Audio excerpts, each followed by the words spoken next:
A graça e a paz do Senhor Jesus para você, você que está em casa, você que está do lado da sua família. Agora você está conectado à sua família da fé, à comunidade das nações. Nós estamos ligados uns aos outros espiritualmente, conectados nessa atitude de corpo de Cristo. E eu convido você, mesmo agora, a mandar o link para alguém, para conectar alguém, contactar alguém, para que nós possamos fazer desse momento um momento de repercussão espiritual. O Senhor nos entregou essa montanha da tecnologia a fim de reverberar a nossa voz, e nós podemos fazer isso em Cristo Jesus. Eu não sei a respeito de você, eu estava ali dentro, vendo pelo Facebook e vendo pelo YouTube para que eu possa ter uma ideia de como se sentir, mas eu estava completamente entregue espiritualmente, conectado espiritualmente. Eu sei que você está conectado aí, e eu sei que a bênção de Deus que está aqui está sobre você aí. Nós temos crido nesse tempo. Deus sempre, Ele tira o melhor dos tempos piores. Nós queremos declarar que nesse tempo de luta, de dificuldade, de incerteza, Deus vai ser a sua fortaleza, o seu lugar forte, o seu alto refúgio. Nós estamos juntos, comunidade das nações. Hoje eu gostaria de falar sobre forças incontroláveis, porque uma força incontrolável nos acometeu, algo que a gente não podia prever, algo inesperado e algo que não pode ser contido. A Bíblia diz em Êxodo, no capítulo 1:7, que se levantou um faraó que não conhecia Israel. Isso é uma força incontrolável.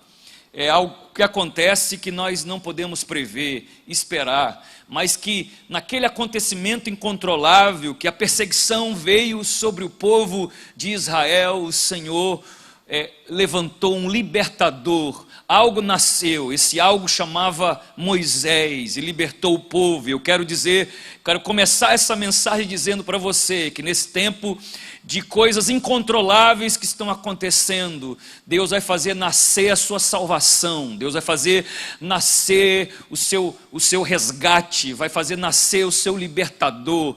Deus vai tirar o melhor dessa situação, vai nos guardar debaixo da sua santa mão.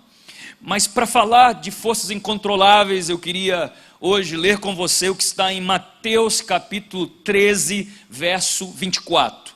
Mateus capítulo 13, verso 24. Eu quero, antes de continuar, dizer para você que antes de eu subir ao púlpito, haviam mais de 1000 pessoas pelo YouTube e um outro número grande pelo Facebook. Nós temos alcançado muita gente por causa de você, por causa do seu coração, por causa da sua fidelidade.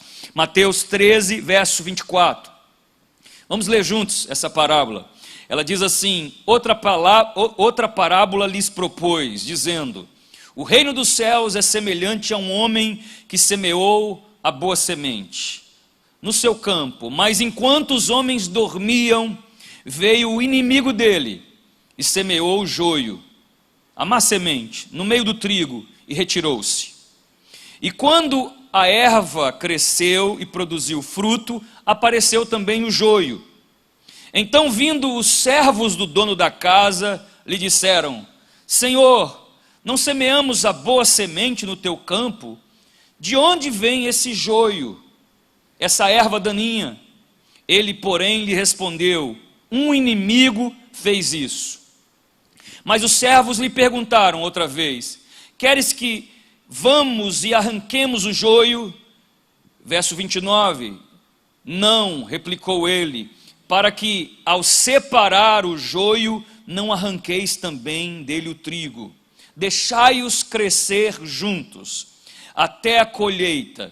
E no tempo da colheita, direi aos ceifeiros: ajuntai primeiro o joio, atai-o em feixes para ser queimado, mas o trigo recolhei-o no meu celeiro. Jesus, ele conta aqui uma parábola de forças, de mudanças incontroláveis.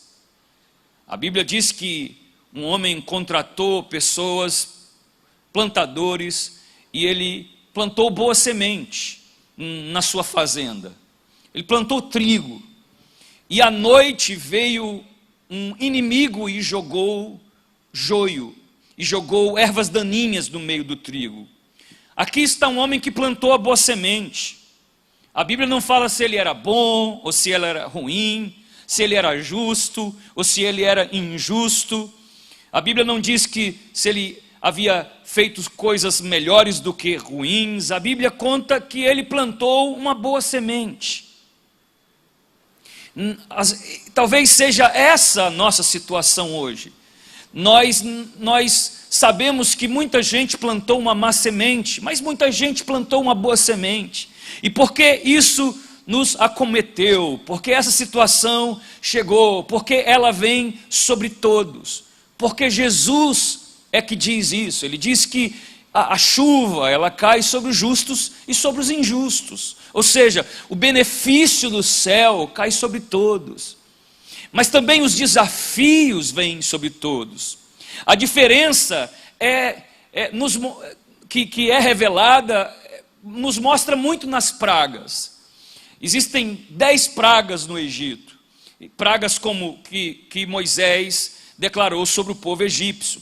Pragas como rios se tornaram sangue, piolhos e moscas, e granizo, e gafanhoto, e trevas. Essas pragas todas, elas vieram sobre a terra do Egito.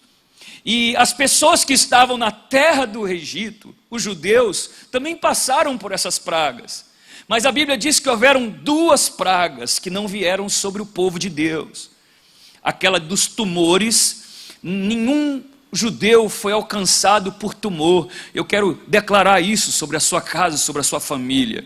E também veio a praga da morte do primogênito. Essa praga nenhuma chegou na casa porque de judeus ou dos israelitas, porque nos umbrais das suas portas estava o sangue do Cordeiro.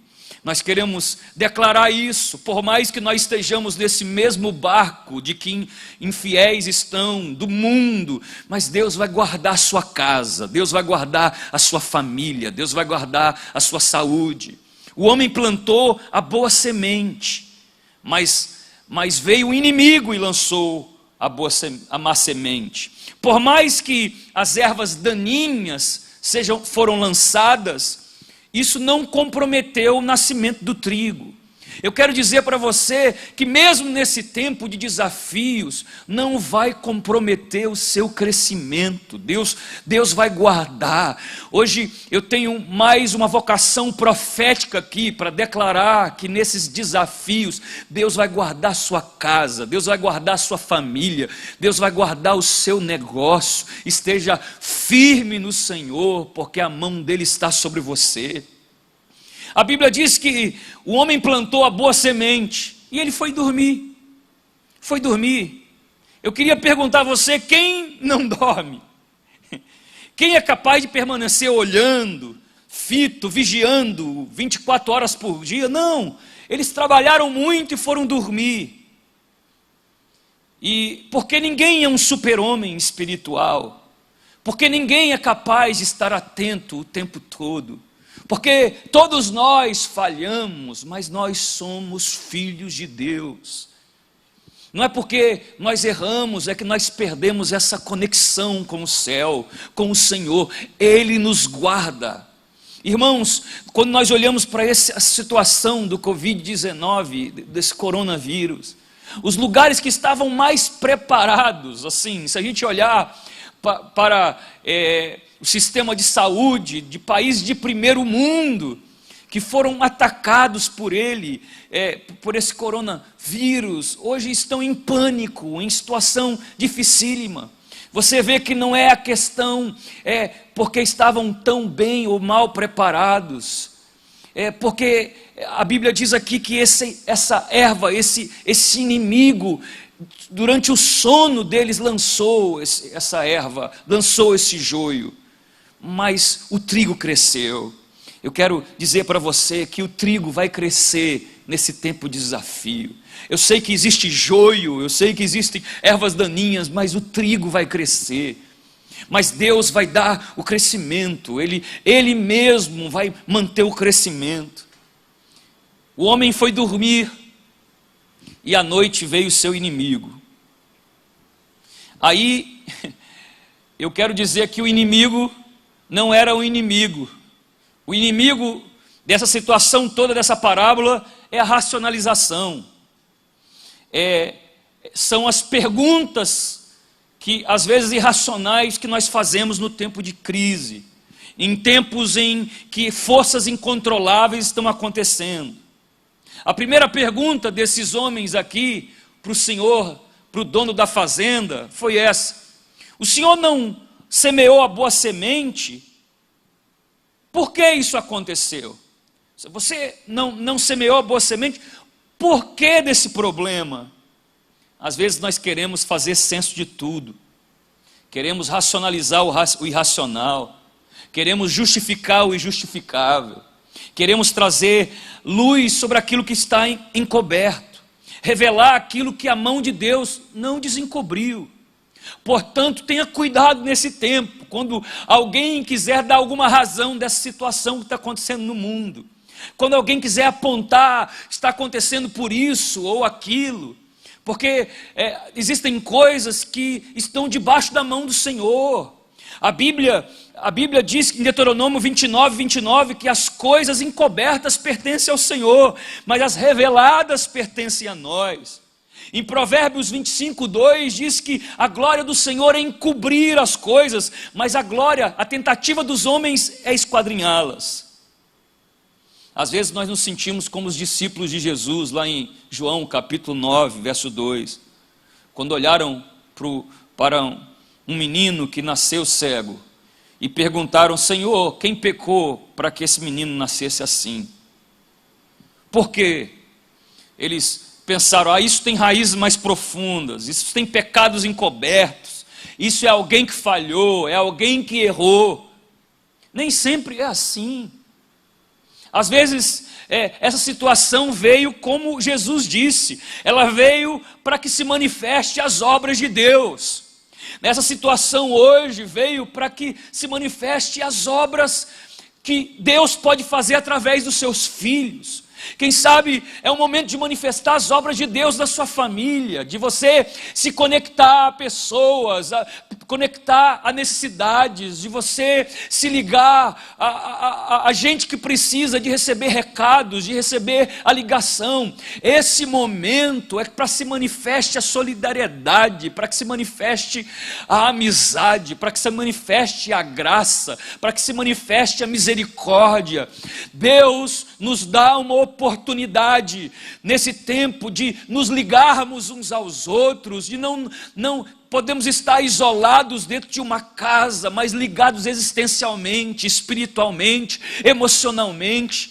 Às vezes sentando numa mesa, o que nós não fazemos há muito tempo em nossa casa, olhando no rosto de quem nós amamos, declarando a graça sobre as nossas famílias. Esse tempo não é um tempo de perguntar por quê, é um tempo de manifestar as obras de Deus. Esses homens olharam para esse fator inesperado, para esse joio que cresceu, e eles perguntam por quê? Por quê? Mas de fato, a pergunta por quê não é a ideal.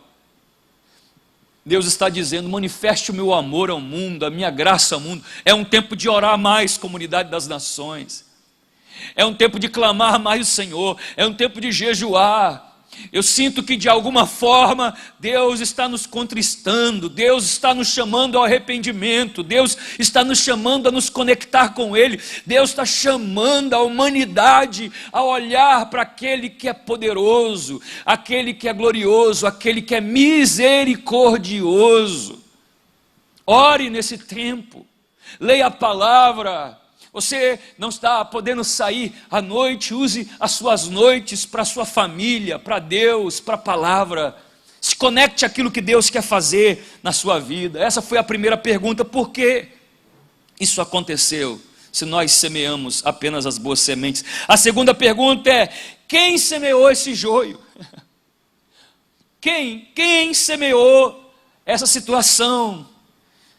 E a resposta do dono do dono aqui foi clara, ele disse: o inimigo.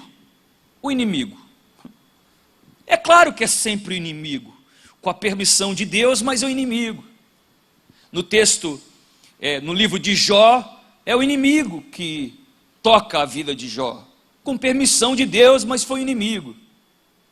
Lá na vida de Paulo, foi um mensageiro de Satanás que tocou, que esbofeteava Paulo. Era uma permissão de Deus, mas era o inimigo. Lá na vida de Daniel, a Bíblia diz que o diabo incitou os inimigos de Daniel para os lançar na cova. Foi inimigo. Por que nós estamos dizendo isso? Porque no final das contas, a nossa luta não é contra a carne, nem contra o sangue, mas contra as potestades, contra os principados. Nessa hora, é hora de nós entendermos isso, igreja do Senhor, e entendermos o que está por trás das cortinas da humanidade. Quais são os agentes influenciadores?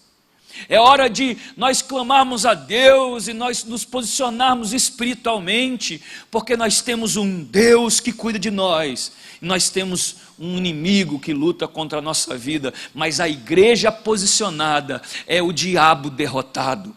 A igreja em oração é o inimigo em retirada. Resisti ao diabo e ele fugirá de vós. A primeira pergunta foi: por que isso aconteceu? A segunda pergunta é: quem foi? E a terceira pergunta, que está no verso 28, é: o que faremos? O que faremos? Foi a pergunta mais sensata. O que vamos fazer já que a situação está alojada? O que vamos fazer já que esse joio já está no meio do trigo? Já que o corona está posto? O que vamos fazer? Essa é a busca de direção. E que nesse tempo seja um tempo de buscar a direção de Deus. Eu sei que você está obcecado por notícia. Eu sei que você liga, você olha no celular, sei lá, 100 vezes. Eu vi um dia desse uma reportagem sobre pessoas olham em média 1.500 vezes por dia o celular. Imagine nessa época. Eu sei que você é obcecado por notícia, mas deixa eu dizer algo para você: a notícia vai apenas falar onde nós estamos, Deus vai falar para você para onde iremos. A notícia vai tentar mostrar em qual condição a humanidade e o Brasil, e seu estado, sua cidade está. Deus vai te dar um caminho para fora dessa situação. Você que o seu pequeno negócio vai ser afetado. Você que o seu trabalho, você que a sua vida, os seus negócios. Irmão, é hora de você entrar definitivamente debaixo da direção de Deus, porque você deve fazer a mesma pergunta que esses homens fizeram para o dono da seara: o que faremos? Hoje aqui nós perguntamos para o Senhor o que faremos, e Ele não vai nos deixar sem uma direção. Ele não vai nos deixar sem a direção do alto. Você sabe qual a resposta do Senhor para você hoje? Para o Senhor da seara, diante de forças incontroláveis como essa do coronavírus.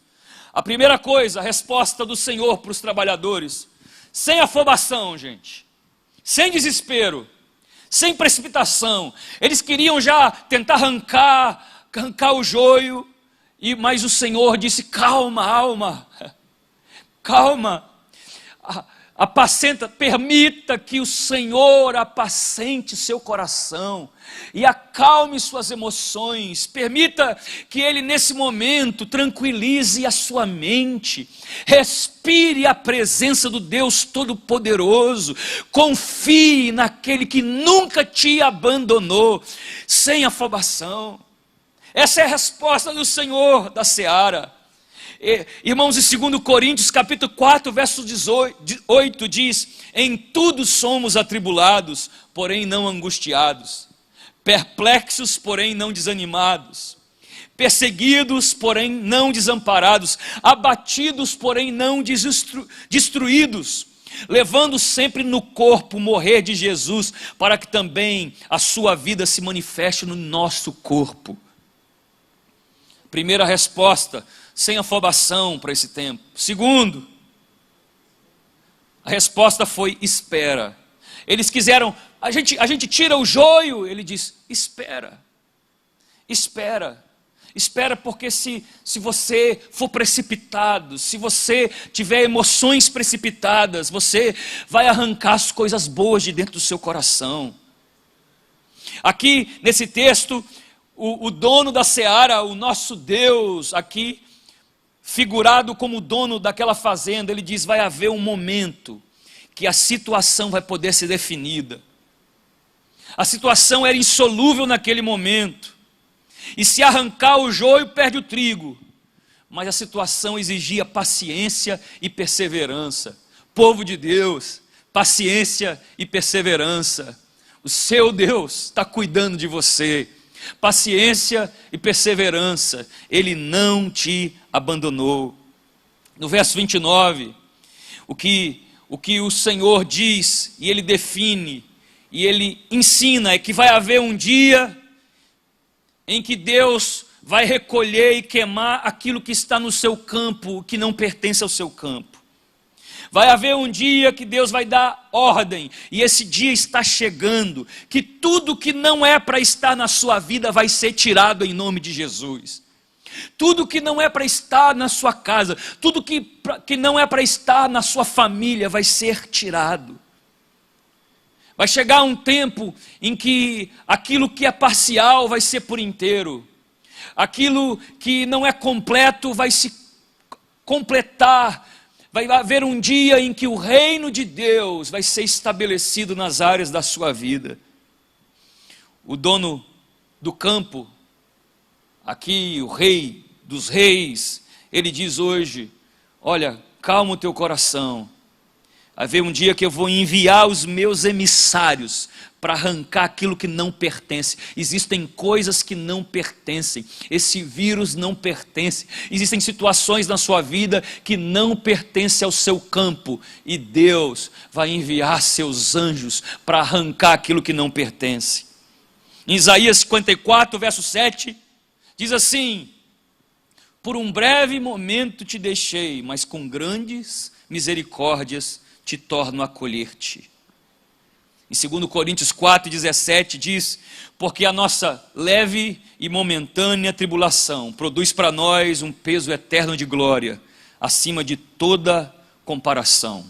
Ouça bem o que Jesus diz sobre tempos difíceis em João 16, verso 21. Ele diz, a mulher quando está para dar à luz tem tristeza, porém a sua hora é chegada. Mas depois de nascido o menino, já não se lembra da aflição, pelo prazer que tem de ter fazido nascer um homem ao mundo. Eu quero dizer para você, esse momento é perplexidade. A tristeza, como Jesus diz, na hora de ter filho, mas eu quero dizer que nós estamos gerando algo no Brasil, nós estamos gerando algo no mundo. Deus está gerando algo, e por mais que seja dor nesse momento, seja desafio, vai ter um subproduto glorioso, porque Deus não desistiu da humanidade, Jesus não desistiu do Brasil, Ele não desistiu de você. Hoje eu quero dizer para você que sempre o fim é melhor do que o começo. Em Eclesiastes 7:8 diz, porque é melhor o fim das coisas que o princípio. É melhor o paciente do que o arrogante. A Bíblia diz que quando chegou o tempo certo, o joio foi retirado e apenas cresceu o trigo. E o trigo foi recolhido nos celeiros, aleluia. Quando chegar o tempo certo, vai ser como esse homem. No tempo certo, esse senhor prosperou. No tempo certo, a vergonha foi retirada do seu campo. Eu quero dizer que há um tempo certo se aproximando para que a vergonha seja tirada do seu campo. Imagine quem passava por aquele campo, olhava e dizia, olha que campo feio, olha quanta erva daninha no meio do trigo. Quem sabe alguém olhe para o seu campo e diga assim. Quem sabe alguém olhe para a sua vida e o que ele enxerga, ou ela enxerga, seja as ervas que estão no meio do seu fruto. Mas a Bíblia diz que numa noite, todas aquelas ervas foram tiradas e apenas ficou o trigo. Quero declarar Salmo 126:5 para você. Os que com lágrimas semeiam, com júbilo vão ceifar. Quem sai andando e chorando enquanto semeia, voltará com júbilo, trazendo os seus feixes. Pedro 5:6, eu estou caminhando para terminar, diz assim: humilhai-vos, portanto, sob a poderosa mão de Deus, para que no tempo oportuno Ele vos exalte. Povo de Deus, comunidade das nações, você que é de Fortaleza e está nos assistindo, hoje, esse momento, esse tempo é um tempo de nos humilharmos debaixo da potente mão de Deus. É um tempo de clamarmos a Deus a direção, a misericórdia, submetermos ao Senhor os nossos pedidos, os nossos clamores, não negociarmos os princípios, não abrirmos mão do nosso chamado de interventores no mundo físico pelo poder do reino espiritual. Nós somos intercessores, nós temos o caráter de Cristo e é nossa posição ser intercessores pela nossa cidade, pela nossa família, pela nossa casa, para que Deus venha tirar, arrancar aquilo que não pertence. Essa é a minha palavra hoje, a palavra de Deus para você. Deus vai arrancar aquilo que não pertence. Deus vai tirar aquilo que não pertence à sua vida. Há tanto tempo que existem comportamentos dentro de você, chegou a hora de Deus tirar aquilo que não pertence. Deus quer fazer você frutificar. Deus quer fazer o seu campo ser um campo de trigo, ser um campo de alimento, ser um campo poderoso. Eu convido você, aonde quer que você esteja, se você está na frente de um celular agora, se você está na frente da televisão, se você está na frente do seu computador, feche os seus olhos, e eu convido você a colocar diante do Senhor a sua vida. Quem sabe você está tão inseguro aí, a respeito do seu trabalho, a respeito do seu negócio. Quem sabe nesse momento há uma perplexidade, você está atônito.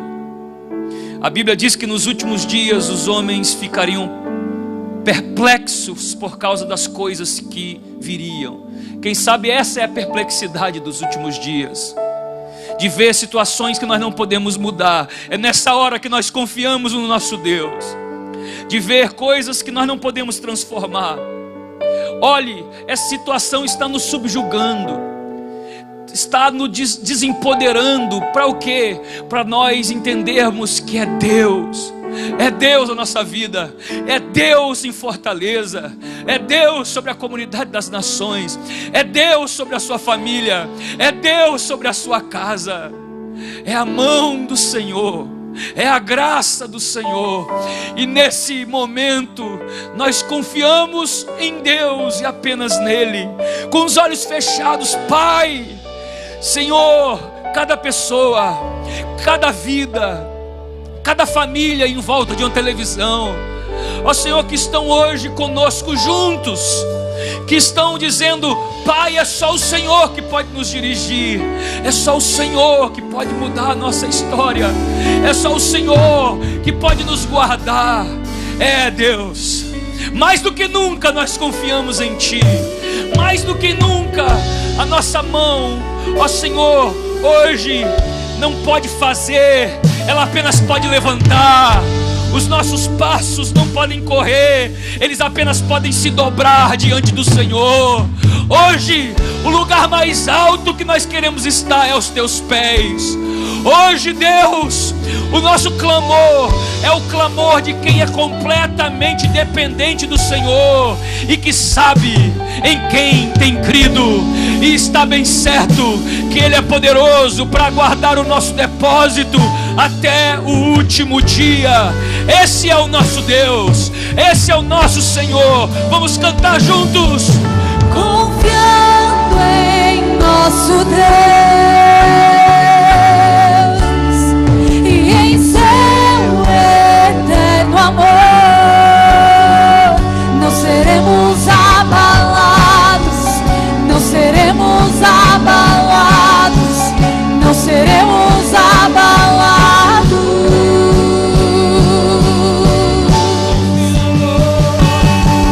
Confiando em nosso Deus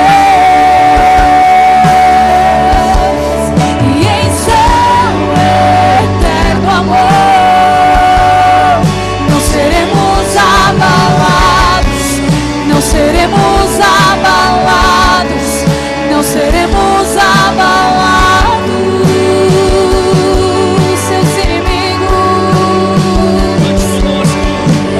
Seus inimigos cairão. Nosso Deus é mais forte, tudo Ele pode. Mais alto nome não há, Jesus é grandioso, tudo Ele pode. Seus inimigos cairão, nosso Deus é mais forte, tudo Ele pode. Mais alto nome não há, Jesus é grandioso, tudo Ele pode. Confiando em nosso Deus E em seu eterno amor, e em seu eterno amor, não seremos abalados, não seremos abalados, não seremos abalados. Pai, nós abençoamos todos os profissionais de saúde dessa cidade que estão expostos continuamente, que estão lutando a boa peleja. Nós abençoamos a eles e as suas famílias. Pai, nós pedimos pelas autoridades constituídas para que a sabedoria do alto venha sobre eles e eles venham dar soluções para essa cidade. Nós apresentamos a nossa cidade, nós apresentamos esse estado, esse país, ó Pai. Pai, é nas tuas mãos está todo o poder. Contenha esse vírus, Senhor. Pai, coloque a tua mão. Senhor, eu sei que em outros lugares ele saiu, ele cresceu exponencialmente, mas o Brasil tem altar, Jesus. O Brasil tem altar. O Brasil, Senhor, tem lugares de clamor contínuo. O Brasil é um país que tem clamado o seu nome, suplicado, Senhor, nos livra desse mal, Senhor. Coloque a tua mão, exalta o nome do teu Filho, ó Senhor. Guarda o nosso país debaixo da sua poderosa mão, em nome de Jesus, em nome de Jesus, em nome de Jesus. Amém.